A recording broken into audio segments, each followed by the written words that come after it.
Well, good morning, good morning, good morning, world, and welcome to Spirit XL's weekly update.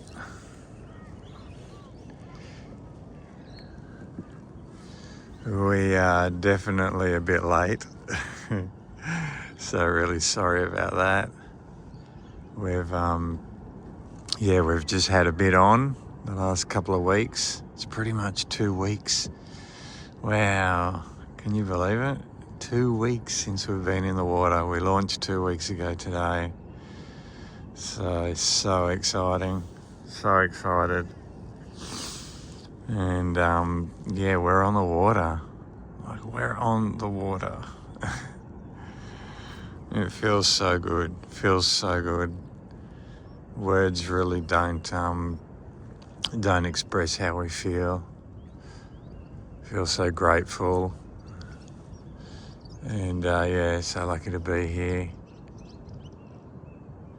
It's definitely a busy few months. The last sort of 5 months have been pretty full on. Refitting this boat and bringing her back to life. But yeah, just have a look at her. She's awesome. Spirit's performing perfectly. There's absolutely zero issues. I think the only thing that I've had to do the other day under our sink in the aft head, I had a little water leak, just a couple of drips a minute. And that's the only thing. The engine room is spotless. There's no water. There's no leaks from the engine. Super happy. All the electronics are working really well. Got a bit of an intermittent depth problem, and I think that might be just too long a drop cable on the NMEA. That was happening before, and I replaced the sensor, but it looks like it's probably the drop cable. So I've got another drop cable. I'll change it out, and I may even just do a networking cable down, so we can shorten the drop cable. Anyway, how cool is this? As everyone that's been following along for the last, we bought the boat nearly 2 years ago now in Costa Rica. And you would have been, if you've been following from the beginning, well done. We've, brought the boat back to Australia and refitted her. Check out that rig. Look at that beautiful moon up there in the sky. Oh, it's so good to be on the water. And I think half of the beauty and half of what's so good about it is that you're living so close to nature. But we came in here yesterday and there was kangaroos on the beach. We're at Tipler's. This is a little spot inside South Stradbroke Island. And it's really nice, super calm. It's a 6-knot zone through here, so it's a nice spot to anchor so you don't get big boats and jet skis blasting past. Anyway, I better get on and fill you in on what's been happening the last couple of weeks. You can see all the deck gears on. But yeah, at the end of the video, I'm going to just thank a few people that have helped us get to where we are. So if you'd like to know, who the contractors are that have helped us and those sort of things, just watch right till the end, and I'll put their details in the comments, because I really believe in supporting people that have helped you and that have provided you with a good service. So I'll do that at the end of the video. But anyway, I'll just get on with what's been happening. We'll do our little update. But yeah, so excited. All the deck gear has worked out really well. All the runs and the way that everything's working, really simple and worked out really well. You can see we've got a new pull pit, new push pit on board. They were the last things to be done yesterday. We fitted them yesterday, Dad and I, and yeah, really happy with the way they've come up. We got them lowered, they're 600 high, and we got the tube diameter increased, and yeah, they just look a little bit stockier and a lot stronger. And we got them done individually. The bow rail is now 2 separate rails. It doesn't go up around and connect, and it's a little bit more upright, so the sail should skirt a lot easier. The Genoa, if we're really close hauled, will be, yeah, well, it's fairly high cut anyway, so the tack will just cross the top of the rail. Really happy. Nav lights are integrated into the rail as well. And they run down through a hole under the deck there, so it's a lot cleaner and yeah, a lot clearer. But yeah, look at the rig. So what did we do? Right, quick little video. We just left the dock, Spirit and I. We're going down to get the mast. Very exciting. And we're just in gear. You can see that's just in gear. And our speed, we've got no boat speed through the water because I covered the impeller with grease, so I need to go a bit faster to sort that out. But speed over the ground, what do we got? Nearly 4 knots over the ground, just in gear. So I have to say, pretty happy. The old girl's moving along well. The autopilot remote's working really well. So yeah, super excited to go down and get our mast. Yeehaw. A few months back, we contacted All Yacht Spas. Now, All Yacht Spas have built a lot of rigs for the Fusion catamarans, which my dad started a long time ago, probably about 25 years ago. And they built a lot of their rigs, and we've got a really good relationship with those guys. And they're just really good. They're pros. It's what they do, and they do it really well. And that's what we wanted. We wanted simplicity, we wanted ease, we wanted reliability, low maintenance, and yeah, just above all, a really reliable and simple rig. And that's what we got. And the nice thing about working with All Yacht Spas is that you can design your own rigs. You can have a lot of input into, where things exit the mast and where pad eyes are, and you can do everything, how high the boom is. Yeah, it's really up to you. And with the old rig, the slot between the staysail and the headsail at the top was different to the bottom. So if you were running twin-headed, the leech of the staysail would, the sails just didn't set really well. So we got the slot opened up, so there's an even slot now, which supports the middle of the mast really well. And it also gives us a lower centre of effort with our staysail, which is a lot better because it's the sail that we'll use in higher winds. So it gives us a smaller, lower centre of effort with the staysail, and then just opens up the slot so that if we want to triple or double head, we can do it, and the sails will set a little bit nicer. What else did we do? We did quite a few things. We got a Park Avenue style boom. So you can see the boom's got big wings on it, and that's really nice. You can see the mainsail's sitting really low, so it allows the sail to flake a lot lower on the boom. What else it does is it makes it a lot easier to hoist the mainsail, because the slot between the lazy jacks, these are our lazy jacks, starboard port I'm looking aft, so it allows a lot wider slot. So as you hoist your mainsail and the sail doesn't flap but fully battens, so it sort of flops from side to side, as it does that, it allows the batten ends more room to clear the lazy jacks. So it's a lot easier to hoist your mainsail. And it also gives you that lower stack, and it makes it a lot easier to dump the mainsail. because you've just got such a wide area there. It's nearly a metre wide. It's 800 wide. So I don't think I'm zoomed out, so I'm on a wide angle lens. So it's probably distorting it a bit. But yeah, between the lazy jacks is 800. So yeah, it's a lot of room. But yeah, it gives you a really wide boom.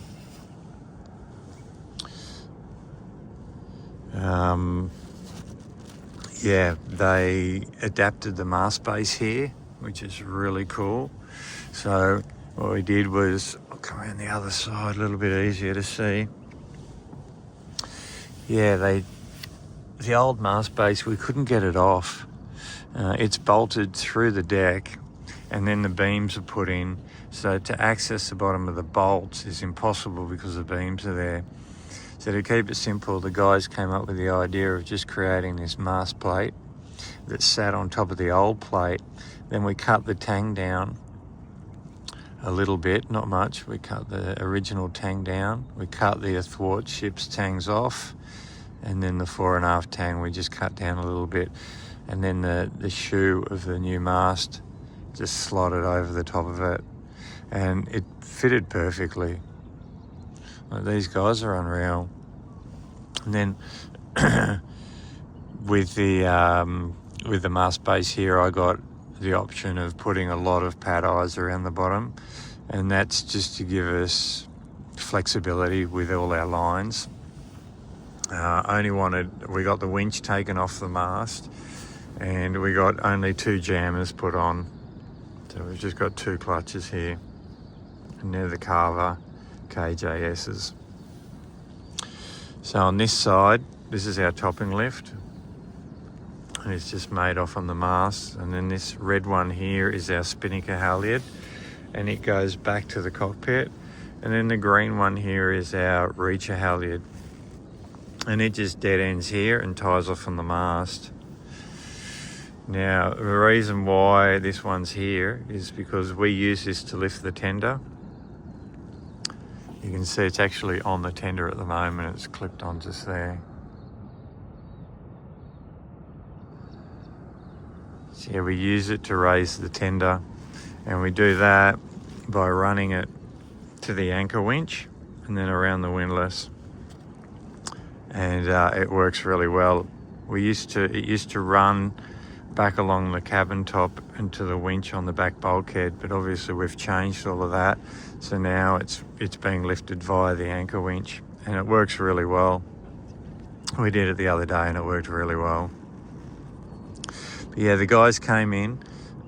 We took the boat, so we launched on a Wednesday, and then on the Friday we stepped the mast. So we moved Spirit from the end of B-arm where she was at Boatworks down a bit to the berth where you step the mast.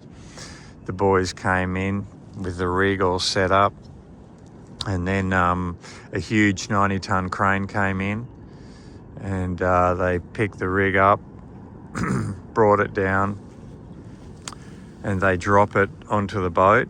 Well, not drop it, but obviously ease it down until the shoe just goes over the top of the tang or the foot. And then the forestay was pre-done, so it was already swaged and ready to go on. So you attach the forestay, and then we ran 2 halyards back. We ran the topping lift and the main halyard back either side, pulled them, cranked them up, pulled the mast back, and got the mast stable. And then we took a little bit of weight off the crane, so the mast is just sitting there, but the crane's still attached. And then up here on the cabin top, we had the swage machine, which is huge. It's a big, virtually just a hydraulic ram. And what it does is it pulls between 2 cones. It pulls the swage, and which, the cones squeeze down on the swage. And that's how we swage the rigging. We did it all on board. Yeah, once the mast was stood up, we got the mast straight, and we did that by using the little grey line that's on the mast. It was tied to the mast head, and you just measure it down to each chain plate, make sure that the rig's straight. Once you've got the rig straight, you then mark on the wire where you want to cut, and then yeah, the outer ones go on first, the cap shrouds, and then the inners after that, and then they get tensioned up, and we will probably keep an eye on them. And you really want the outers to start coming slack at about 15 knots. Not slack, but they, at around about 15 knots, when the boat's just starting to get pressed up, is when they should start easing load. Yeah, so the rig went on, and then the boom.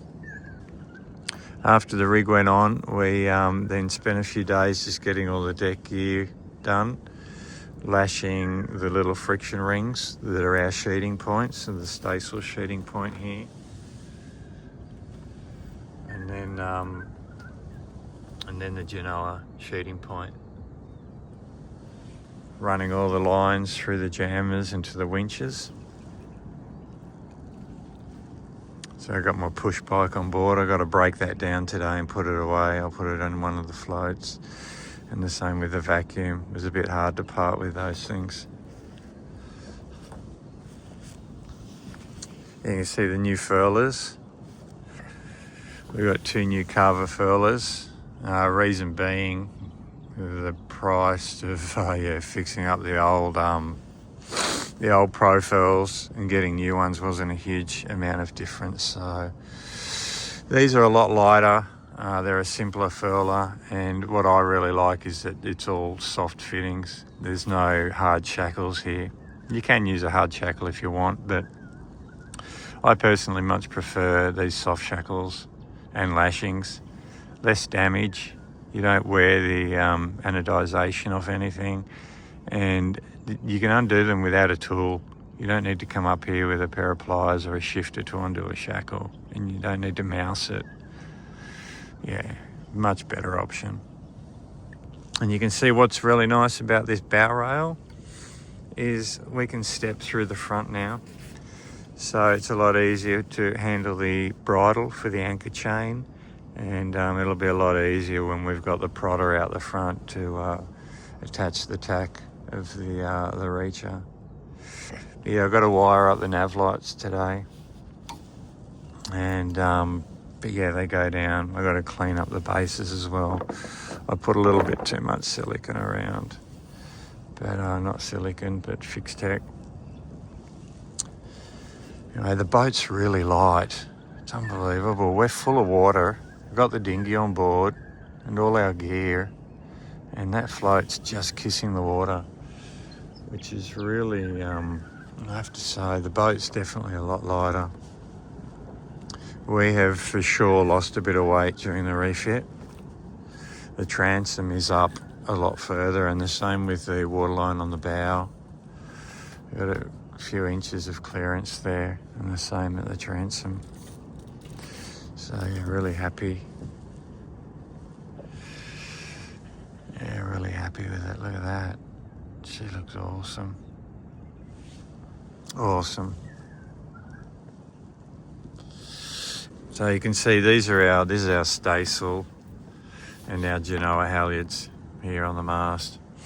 And we've done them in a way so that we don't have to have excessive halyard tails hanging on the rig like this, because these 2 sails are virtually up, and you set and forget. You hoist them and you fill them, and maybe once a year or once every couple of years you drop them. You really don't take them down unless you're going to leave the boat for more than a few months.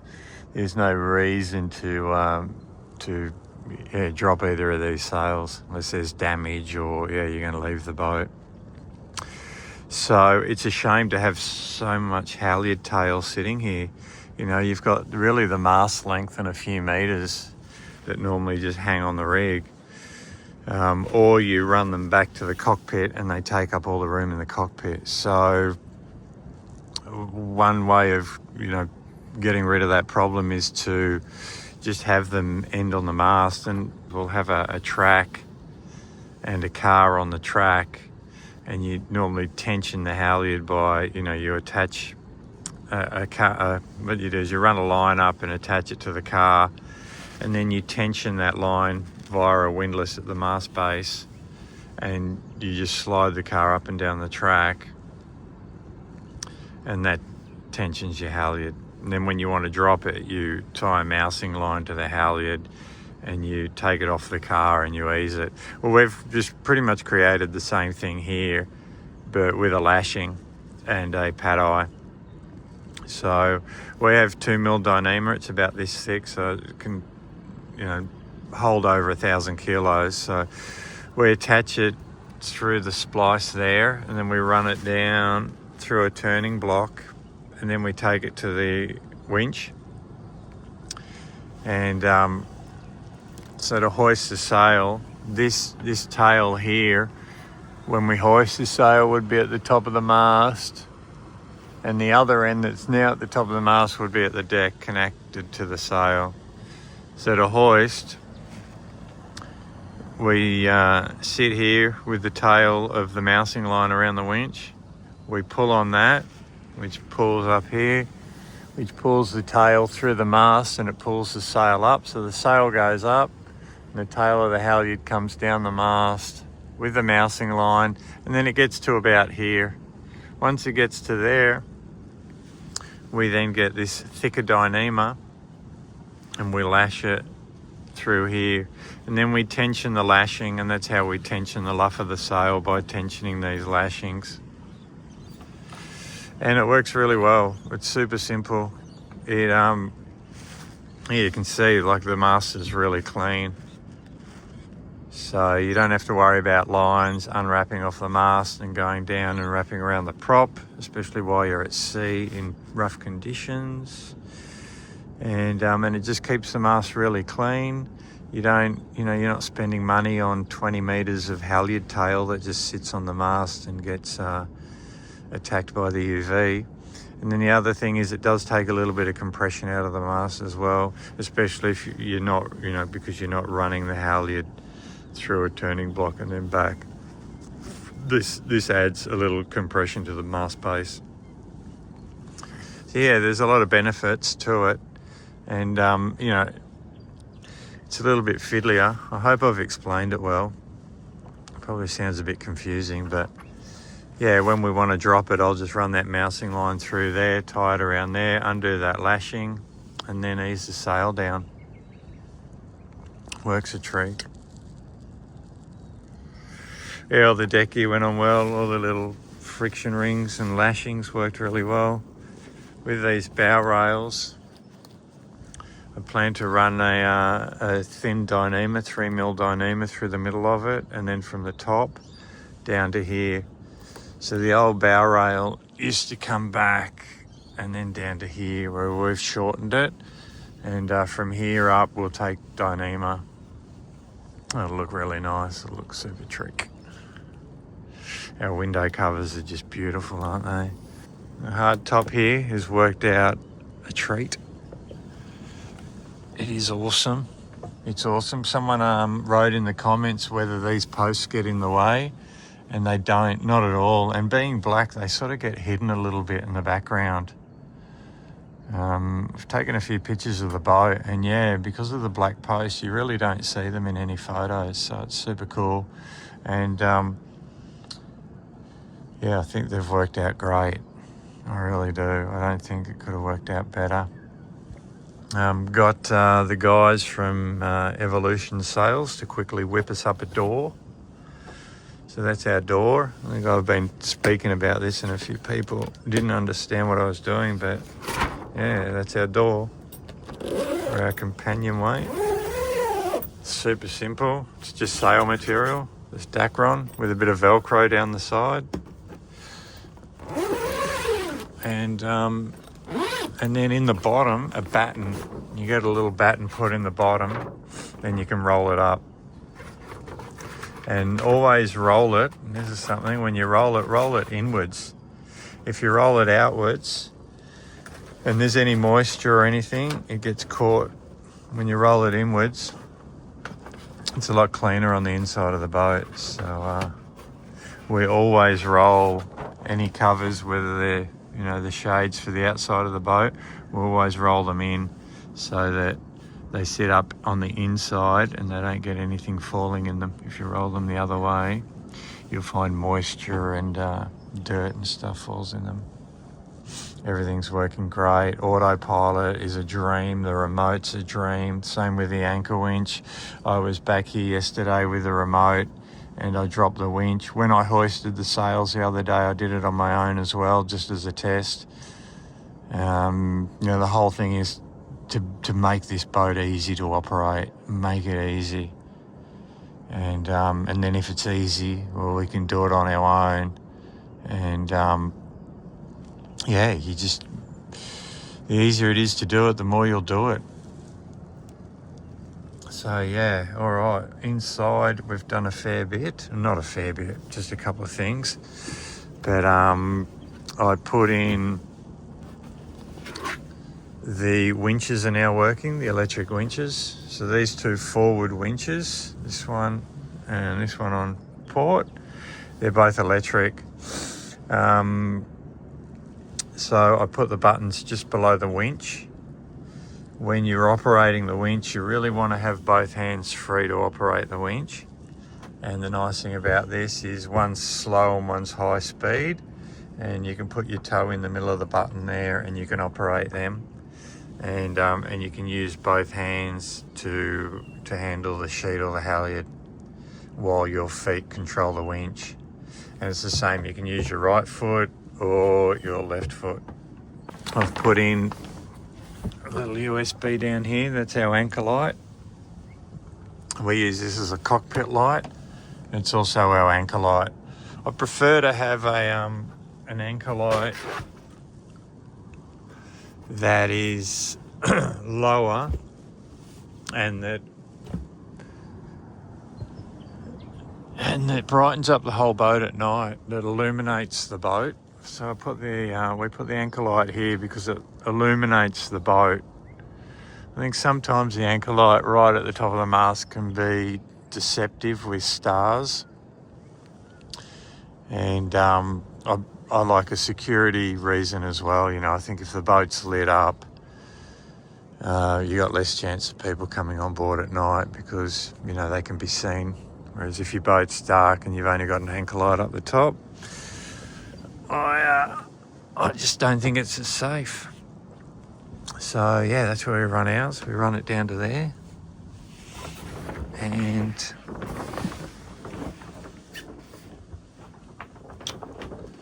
I'll roll that up, but I need two hands. So while I video, I'll just leave it down. Yeah, we've got our node on board now. We've got our own little server on the boat. So we'll be running our own cloud service where we store our own data and our own things on board the boat instead of relying on Google or Apple or anyone else. We've got our own home server. I fitted these new USBs. These are an Enerdrive. I got them from Outback Marine. They have a USB-C and A down the bottom there, USB. This is a 30 watt, and then the one at the top is a 60 watt. So it's really good, and they don't get hot. They can put out over 5 amps. So a really good quality USB. And I've put one in behind here that's running the server that runs on a USB-C. So that runs on, this one's running on the 12 volt, which is awesome. Yeah, pretty stoked with these. And because they can power the laptop, I don't have to run the inverter to charge the laptop anymore, and they don't get hot. And then I've put two over here in the back corner as well, because Chloe really likes to sit here and to do stuff on, she likes to draw and to read and watch documentaries and stuff on her iPad down here in this corner. So we've got one there, and then if we've got any guests or friends on board, they can just use this as their charging corner. Yeah, well, that's pretty much it. That's what we've been up to. We filled the water tanks yesterday. We gave the boat a full vacuum before we left. We went through all the bilges, made sure that we had no leaks anywhere. I've been doing that every couple of days, just while the boat settles in the water. and making sure every compartment's dry, there's no leaks, everything's good. Yeah, which is, the boat's been a dream. The boat has really been a dream. And cannot complain. She's just been unreal. A little high level bilge alarm has been tested. I test that every couple of days when I go down the engine room as well. I just lift the float and check that the audible alarm goes off and check that the bilge pump actually spins. But yeah, super stoked with the way that engine room's come up. Anyway, guys, that's pretty much an update over the last couple of weeks. It's been a long one. And have a look at this rail. It's beautiful. Really nice work. These guys do really nice work. Super strong. Yeah. And just at my knee height, my knees pretty much right here. You can see I got my Ugg boots on this morning and my tracksuit pants. It is so cold. Yeah, so it's at knee height, so it gives you good stability, and it's really sturdy, and it looks great. Man, they look awesome. These rails look awesome.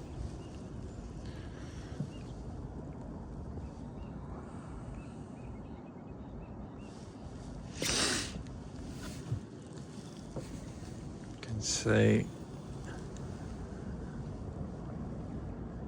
I've got quite a lot of stuff in the float over there at the moment.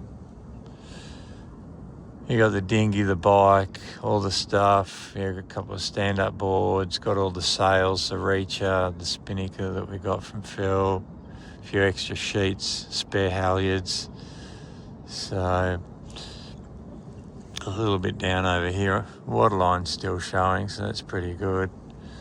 But at the back here is where we're really up, and this float, like, it's out of the water, which is crazy considering the water tanks are full. Normally when the water tanks are full and the fuel's half full, but normally that float would easily be in the water. So we've definitely lost some weight. The boat has lost quite a bit of weight from the back end here. But yeah. All right, so really like to thank everyone that's followed us along the journey for the last few months. It's been quite it's been an awesome few months. It's been really hard work. I tell you, there was some days there where we just wanted to, well, I definitely did. I just wanted to quit, but you got to power through it, and you just got to keep positive. And keep focused on the end goal, keep focused on this day when you know you're going to be back on the water. You just got to keep grinding away. But, this has been a dream all my life to create a boat like this. I feel very fortunate. And, to be able to do it and to have done it with such a cool boat. But we couldn't have done it without a few people. Obviously my wife, Chloe, she's a legend, and would not have done it without her. All my family, all our friends that supported us along the way, you've been awesome, so cool. Life is just so much easier when you have great people around you, and that we definitely do. And Jamie Morris helped right from the beginning. Fantastic guy, and really helped us so much. There was some big days there of laminating and glassing, and he was right in there helping us, and we couldn't have done it without Jamie. And the same with Danny McMillan, who works out of the boatworks there, is another sound person that we couldn't speak highly enough of. Really helped us a great deal with getting this boat on the water. Kustom Canvas, Micklosh at Kustom Canvas. I'll put these people's details in the comments because they're awesome. Micklosh is unreal. But he's a busy man and he's booked out, so you got to book him 6 months in advance if you want any work done. But he did the chaps for the dinghy and the cover around the windows, and he's just a great guy to deal with. And also Geoff at Choice Stainless Steel at the Boatworks, he's done these rails for us, and he did them in record time. You know, I dropped him in the pool a bit. I didn't give him much notice. I gave him about a week's notice that we wanted to do them. I left it to the last minute because I wasn't sure. And he got them done and did them really nice. Did everything that we asked for. So what more can you ask? All great people, and all these people, we wouldn't have done it. We wouldn't have done it so well without them. Yeah, and we also really need to thank Michael and Al from SeaWorthy Inspections. You know, Al helped us a lot over the last few months, especially when it came to polishing and doing some of the painting around the boat and the little touch-ups that we sort of didn't have enough time for. And Michael at SeaWorthy Inspections was, just two really great guys, you know. Like, if you're looking for, to buy a yacht, or you need to do like an insurance condition report, I recommend SeaWorthy Inspections. They have a team of nationwide experienced surveyors, and they bring a wealth of experience and knowledge to every job that they do.